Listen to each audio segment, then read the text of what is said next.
for today's ganap nga, nandito na naman kami sa may City Hall at wala na nga talagang iba. Abay, kahit araw-arawin mong pumunta dito, nakshoot, hindi naubusan ng tao. Paano ba naman kasi first time ata maka-experience na mga taga Santiago ng ganitong kagandang event? Kaya naman talagang gabi-gabi na rin talaga kami nandito, nakshoota. At sakto rin naman pala napupunta dito ang nanay at tatay ko, kaya naman nakita ko kaagad sila. Kaya naman sabi ko kay Chacha magtago siya para gulatin niya ang lolo at lola niya. At talaga namang hindi niya rin niya mapigilan ng Chacha, talagang gustong-gusto niya lang kalabitin ang lola at lola niya. At sa wakas nga napansin na ang Chacha akong maliit.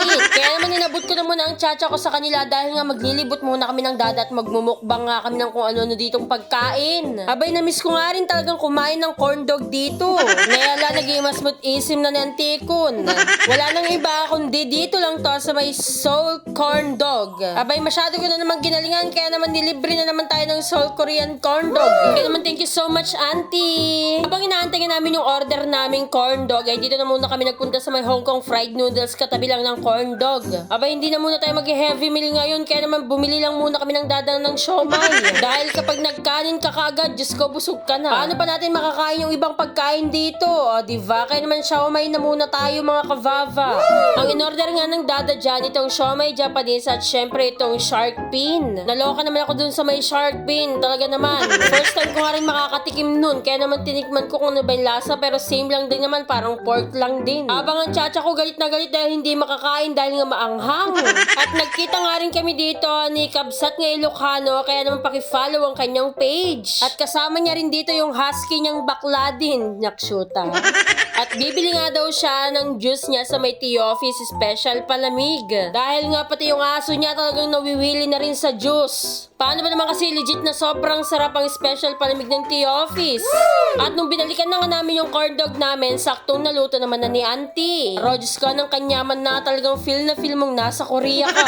Abay, syempre hindi rin mawawala talagang special palamig ng tea office dahil uhaw na ako ng mga oras na yan. Kaya naman ang in-order din naman itong ni Kabsat Ilocano ay yung 4 season na tinatawag nila. Abay, first time ko nga rin din nalaman na pwede pala yung 4 season. Nakshuta, kaya naman sa may mga gustong mag-avail, try nyo na din, super the best dito. Habang inaantay nga namin in-order naming mga juice, syempre kumain na kami ng Chacha ko ng corn dog. Abay, pati ang Chacha ko talagang palaban kumain, talagang favorite niya yung cheese. Ay rugo, manang-mana sa mami, mukhang cheese. Napakarami nyo ang pwedeng i-avail dito ng mga food na iba't ibang klase. Abay, panigurado, yung mga bulsa nyo mauubos dito, lalo yung mga pitaka nyo. Dahil nga mayat maya, gustong-gusto mong kumakain, nakshuta. After naman namin kumain ng mga corn dog at mga special palamig, ay dumiretso na muna kami naglakad-lakad para naman matunawang kami ng di oras. Pero ang dada nag-iisip na naman kung saan na naman kakain, nakshuta. Sabi nga namin dito kami maggagabihan, pero hindi na kami nakahanap ng pwesto namin dahil nga punuan. Pero Diyos ko, kaya naman ang bagsak na naman namin dito sa may Jollibee. Ewan ko ba, talagang hahanap-hanapin mo ang Jollibee. Panay naman kasi blockbuster sa may City Hall, nakshuta, hindi ka pwedeng sumingit. Kaya naman naisip na lang namin ang dada na dito na lang kumain sa may Jollibee. At sakto naman na gutom na rin kami dyan dahil nga natunawan na rin kami. At ito na nga yung mga in-order namin, in fairness, mabilis sila ngayon. Charis. Tag 2-piece chicken nga kami dito ng dada, Diyos ko, anong kaburaot namin. Ay rugo, magre-ready na naman ako at dahil nga tataba na naman tayo mga kavava. Pero Diyos ko, anong kanyaman naman kasing pamangan ko, ne. Kinuha ko na nga yung mga in-order ko dyan at dumiretso na agad ako sa may table namin. Kaya naman na yun lang mga kavava. Salamat sa panonood.